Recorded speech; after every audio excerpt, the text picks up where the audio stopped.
সব মানুষ camera friendly না হওয়াটাই স্বাভাবিক। তবে কিছু মানুষ আছে যারা নিজের ইচ্ছেতেই ভিডিওতে আসতে চায়। তেমনই হলো মুন্মি আর ওর হাজব্যান্ড।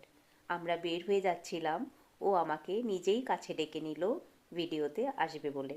আর এই মোমেন্টটা আমার না খুব ভালো লাগলো। আজকে আমরা যেখানে ঘুরতে যাচ্ছি সেখানে যাওয়ার প্ল্যানটা অনেক আগের থেকেই ছিল, তবে আজকে যাব বলে প্ল্যানটা ছিল না।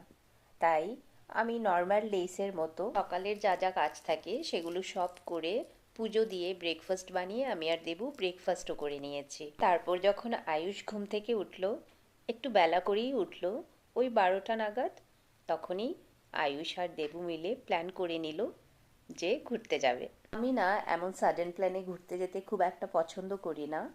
আমি প্ল্যানিং করে চলা একটু অর্গানাইজড মানুষ, কিন্তু ওদের সাথে এভাবে সাডেন প্ল্যানে আমার ঘুরতে যেতেই হয়। আমরা বগিবিল ব্রিজ হয়েই গিয়েছি।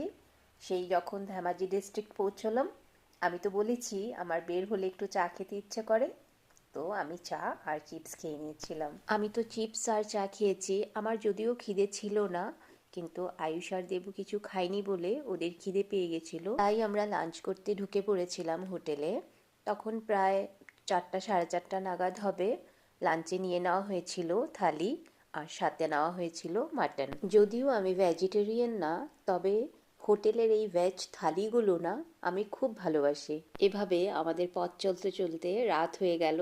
এসে পড়লাম একটা পেট্রোল পাম্পে, তারপর ওখান থেকে চলে গেলাম আরেকটা হোটেলে। সেখানে আমরা চা খেয়েছি। তখন ঘড়িতে বাজে হয়তো ওই 7:30 8টা। চায়ের সাথে আমরা খেয়েছিলাম পেড়া আর নিমকি। তোমাদের হয়তো দেখে লাগতেই পারে একের পর এক খেয়েই চলছে।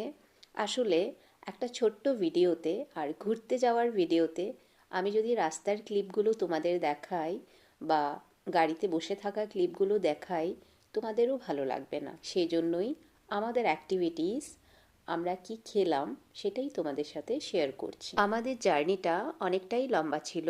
আমরা যখন তেজপুর গিয়ে পৌঁছালাম তখন রাত 10:30।